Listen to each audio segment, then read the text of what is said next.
What's up, my Pongos? Andy with Andy Vlogs. Excited to share with you guys this content here, guys. The title suggests we're going to be going over the leather case from Apple for the iPhone 14. Now, you're probably wondering, Andy, you already put something out like this a few weeks ago. That was for the Pro and Pro Max. I wanted to go ahead and pick up the 14 here to guys show you the difference here, because it's ultimately a different case, right? It's a smaller chassis. It's got a different camera module, and it's a little bit different here. So with that said, guys, it's not a sponsored video. I did purchase this with my own money, so you guys know where that bias is. But all the links down below in the description will be affiliate links for the product pricing and availability of everything that we show you.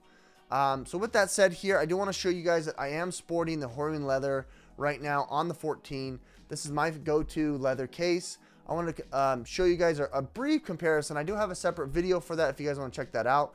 Nonetheless, this is going to be primarily all about the unboxing, the experience, what you're looking at, deep dive here for the 14 with the leather case. Let's jump into it. Like I said here, guys, very straightforward. The unboxing experience is pretty easy. Just pull it right on out. It's got a little plastic tab there that kind of holds it in there. But everything is recyclable, so make sure you do that. And as you notice, it is a much smaller case. Same price, 50, 60 bucks. You can get it on Apple. You can get it on Amazon as well. Iconic. This is the midnight leather. There's a bunch of different colors you can get it from, but look at that. I already scuffed it. Darn it. That's what it looks like here when you scuff it. It was all intended. You get that nice embossed Apple look. The Apple logo. This is a much smoother leather, as you guys can see. It is sourced from legitimate leather. I just don't know where. I don't know if it's Italian. I don't know if it's American hide. Something I don't know. I did mention on my other videos here that this was vegan, so I apologize. It is not. It is sourced real leather. As you see on the back here, you've got the microfiber material. It is noticeably different from last year, like I pointed out before. This is not as smooth as it was. As you guys can see here, the microfiber material is glued all the way up to the edge. There is no extra ergonomics there. And then you can see the leather is also glued into there that wraps all the way around. So that's kind of a nice, that's the unique factor here of the Apple. There is a number of other cases that kind of mimic this style, but the Nomad is completely different. Nomad actually just has a kind of a veneer that just wraps around that one corner. With that said here, you do have room for the camera module. You can see that the leather is glued up right to the edge. It is a polycarbonate case. It is a little more flimsy than I'm comfortable with, and but it does have really cool aluminized buttons. They're metallic, aluminum, pretty cool punch outs, real cool. So the difference between this and the Horween leather from Nomad, as you guys can see, is they have a different approach. It's a little more spongier, much more rigid. The ergonomics here of the case is different. They also add tooling in the inside, the engineering. You guys can see those little pockets. What that's supposed to do is supposed to trap air in there and to protect against drops and falls and whatnot. A little bit different. I think in the, at least the biggest difference here is the case. And this is much thinner. So this is a thicker hide, thinner. So if you want to check out that video, make sure you check out the cards or in the uploaded videos there. Alrighty, so let's go ahead and place it in the phone here. As you can see, it's got a lot of sponge. I mean, this glass is a sponge for fingerprints, whereas the Apple leather isn't necessarily. Just so you guys know, I do have my 13 Pro Max that has the leather case on it that I was going to show you. But now I've misplaced it. Darn it. Where did that go? I put it away. I wanted to show you a leather that has a year in comparison. And the point that I'm getting at here, guys, is that the Apple leather, unfortunately, it doesn't patina well. And darn it. Where did it go? Shucks. Oh, I'm sorry about that.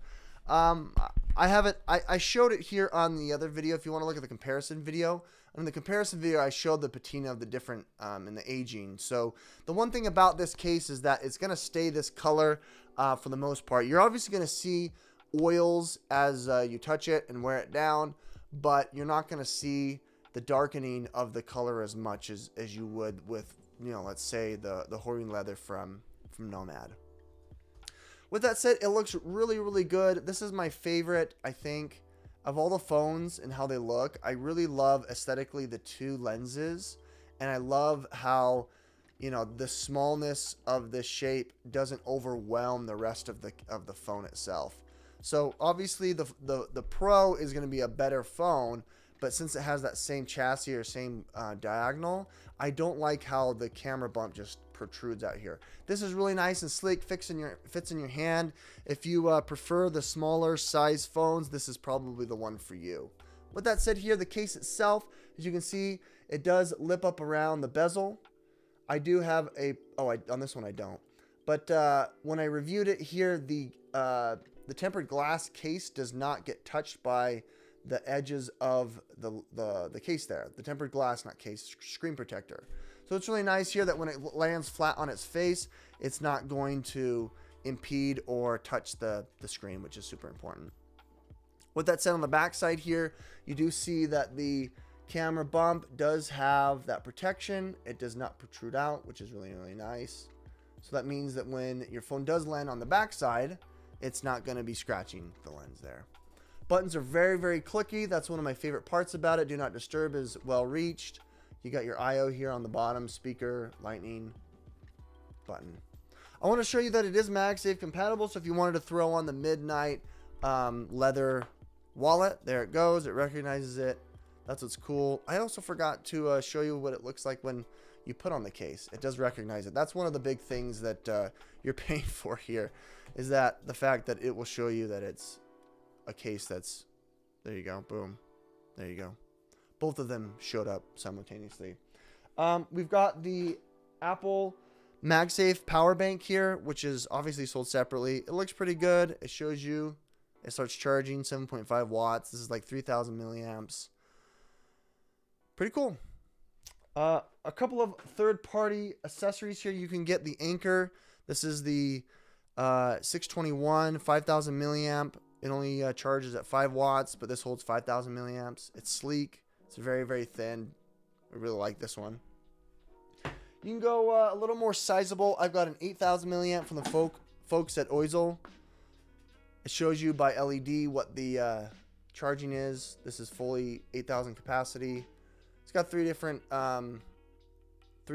colors showing you and denoting 20 watt ports here if you wanted to charge simultaneously, which is pretty cool.